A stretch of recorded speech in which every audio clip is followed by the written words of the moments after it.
470కి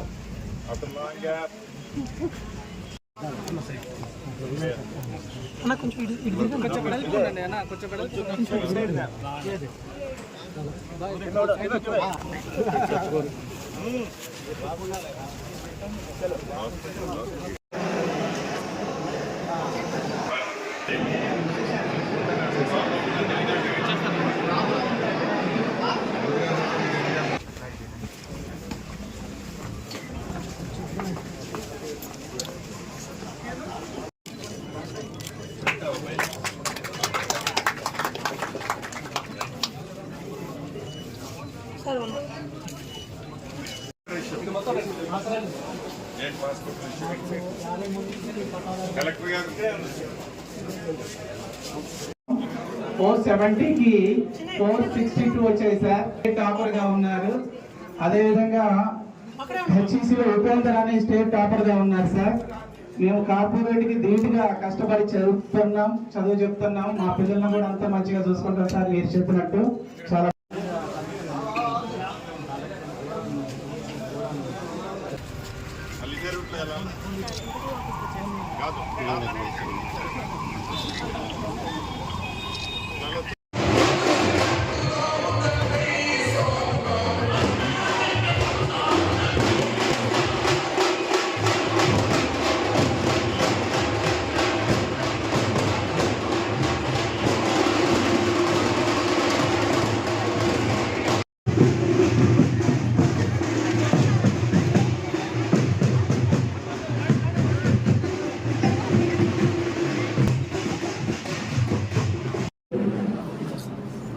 మధ్య తరగతి రైతు కుటుంబంలో జన్మించి ఇక్కడికి 3.5 కిలోమీటర్ల దూరంలో ఉండే నారాయణపురం అనే ఒక కుగ్రామంలో ఒక మధ్య తరగతి రైతు కుటుంబంలో జన్మించిన నేను 6th 7th కొర్లగూడెంలో చదువుకున్నాను. గవర్నమెంట్ స్కూలే. 8th 9th 10th Peruvancha ZPHS స్కూల్లో 10th వరకు చదువుకున్నాను. ఇక్కడ 81 నుంచి 83 వరకు ఇంటర్మీడియట్ మ్యాథ్స్ చదువుకున్నాను ఇదే కాలేజీలో. అంటే ఇంతకుముందే లెక్చరర్ గారు సీరియల్ నెంబర్ ఎంత అనేది అడ్మిషన్ సీరియల్ నెంబర్ ఎంతో తెచ్చిచ్చారు. 777. అప్పటి స్మృతులు, అప్పటి అలవరి, అప్పుడు లెక్చరర్లతో మీద ఉన్న గౌరవం ఇప్పటికీ గుర్తొచ్చుంటుంది.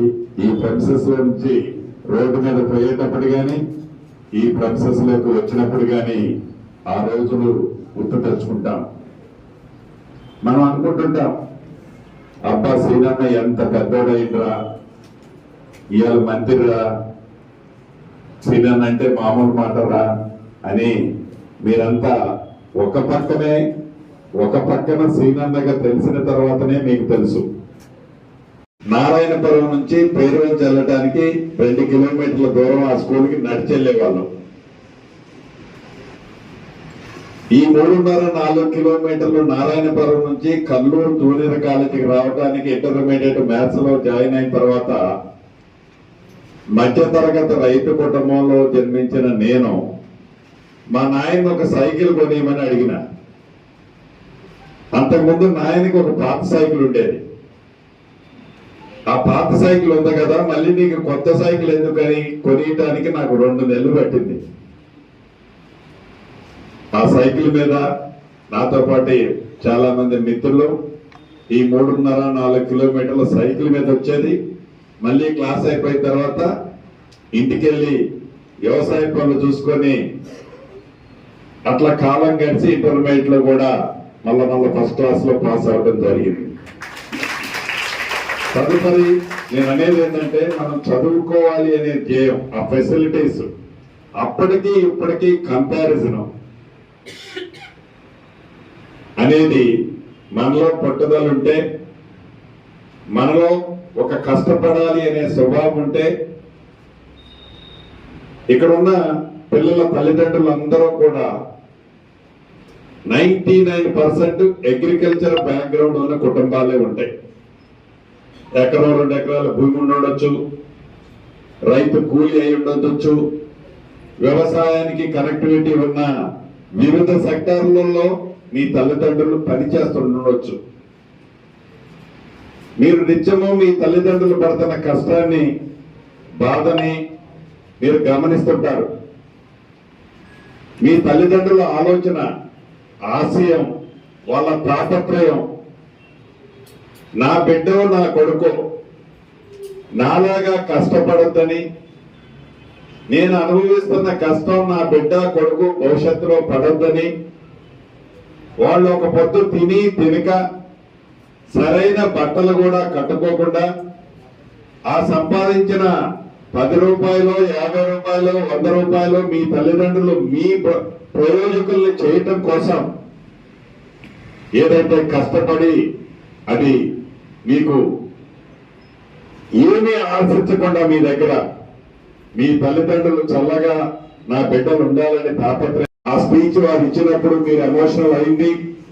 ఆ ఎమోషనల్ లో ఒక క్షణంలో నేను కూడా డెఫినెట్ గా మా అమ్మా నాయనకి, మా టీచర్స్ కి, ఈ ప్రాంతానికి మంచి పేరు తేవాలని మీరు పడే తపన ఆ ఒక నిమిషమో ఆ ఒక రోజు కాకుండా దాన్ని మీ గోల్ గా మీ లైఫ్ లో ఒక అచీవ్మెంట్ టార్గెట్ పెట్టుకొని ముందుకు నడిచినట్లయితే తప్పకుండా మీరు కూడా మీ గమ్యానికి, మీ తల్లిదండ్రులు ఆశించింది, మీ టీచర్స్ కోరుకున్నది, ఈ ప్రాంతంలో పుట్టినందుకు మీ జన్మ ధన్యమవ్వాలంటే తప్పకుండా మీరందరూ కష్టపడతారని, కష్టపడాలని మనస్ఫూర్తిగా కోరుకుంటూ, విద్యకి టాప్ ప్రయారిటీ గౌరవ ముఖ్యమంత్రి రేవంత్ రెడ్డి గారు ముఖ్యమంత్రిగా ఎంత బిజీగా ఉన్నా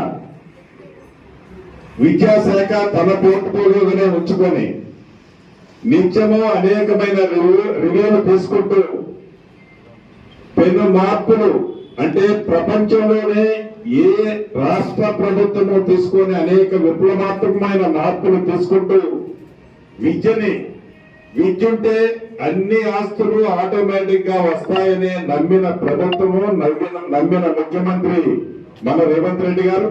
వాటికి ఉదాహరణ ప్రభుత్వం రాష్ట్ర ఆర్థిక పరిస్థితి సహకరించకపోయినా డైట్ ఛార్జీలు గాని, కాస్మెటిక్ ఛార్జీలు గాని, ఇంటిగ్రేటెడ్ ఇంటర్నేషనల్ స్కూల్స్ ప్రతి నియోజకవర్గానికి సుమారు 200 కోట్లు ఖర్చు పెట్టేది కానీ, అదే రకంగా skill development, international integrated skill development యూనివర్సిటీలు కానీ, ప్రతి నియోజకవర్గానికి ఐటీఐకి కంటే కూడా హయ్యర్ సెక్టార్ లో మన నియోజకవర్గానికి కూడా శాంక్షన్ అయింది.